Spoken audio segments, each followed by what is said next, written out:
Hi everyone, it's Evangeline right here at Etrailer, and today we'll be taking a look at the Saris MHS 3-bike kit and see how it fits here on our 2020 Ford F-150.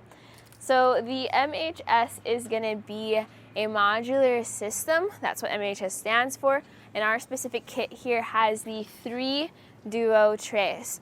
We have the duo trays just because these are going to be our heavy-duty, heavy weight capacity, and versatile trays that are able to carry bikes of different shapes and sizes. So if you need to carry around your heavy electric bikes, the duo tray is what you're going to want to get.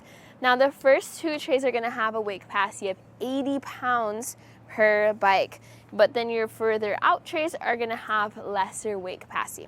So 35 pounds for this 3rd tray, and if you want to put an add-on, that's going to be another 35-pound capacity.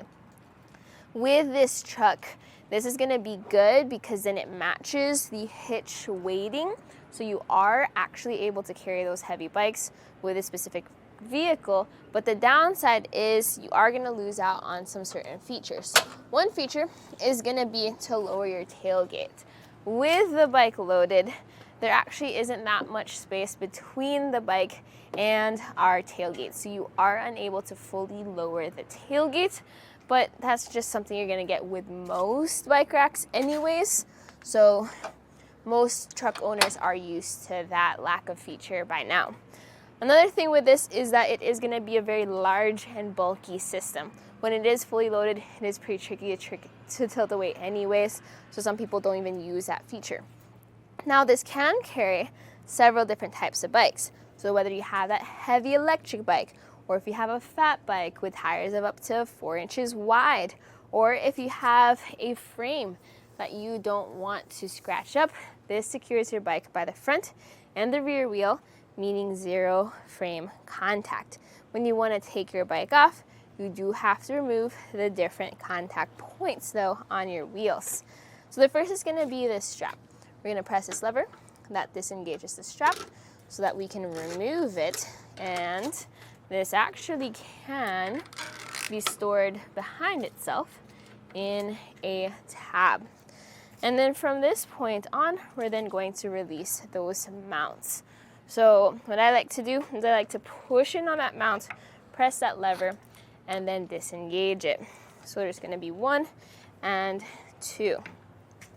If you find you struggle a little bit with pressing that lever, just don't forget to push in on the cradle. The perks of this style is that mount can go all the way down to the ground just to make it easier for you to ramp this down rather than having to lift it. So we're just going to grab our bike and go. Now the height that sits up above the ground might make it a little trickier for those heavier bikes. So later on we are going to take some measurements so you can see exactly how much height does this add or does this sit at. Now we're going to first put these mounts back so that they sit nice and neat on our tray. So let's talk about how much space this will add to the back of your truck. When you have or when you are carrying around more bikes, you also have to consider there's more space behind your vehicle. So from the bumper of our F-150 to the end of the rack, this sits at 49 inches, or just a little bit past 4 feet. So that's a measurement to keep in mind when you're backing into your garage, trying to park into a tight spot. You already have a bigger truck, so you don't have that much space to work with. Another thing is that ground clearance we talked about earlier. So from the ground to our tray, which is where our bikes sit, I have a clearance of 27 inches. Let's compare that to where our hitch is, and the shank sits up off the ground, and that is 17 inches. So there's that decent shank rise where your bikes sit higher up off the ground, helping out with clearances for steep inclines like hills and driveways. But also if you're loading your heavy 80-pound bike up and onto the rack, that's how high you're gonna have to lift that bike. This does fold up to be more compact. So if you pull that lever, but this time lift up, you have 2 positions. There's the angled position, and then there's the compact position right over here.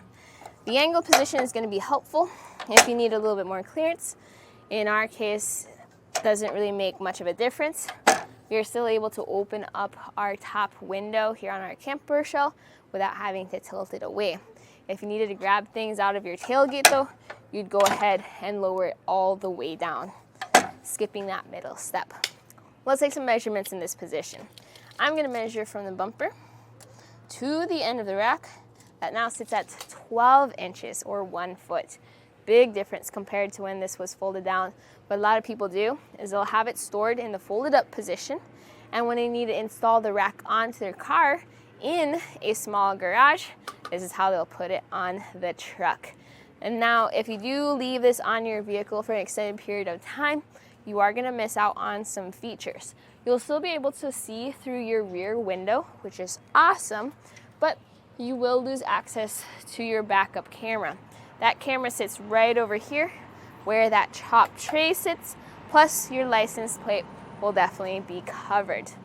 This does secure into your 2-inch hitch receiver, and it does have a lock to secure it, so you do know that everything is safe. This is going to use a 5/8 inch or size socket in order to tighten down, so I do recommend grabbing an extra of those, keeping that into your truck. That way you're ready to install or tighten down this bike rack whenever needed.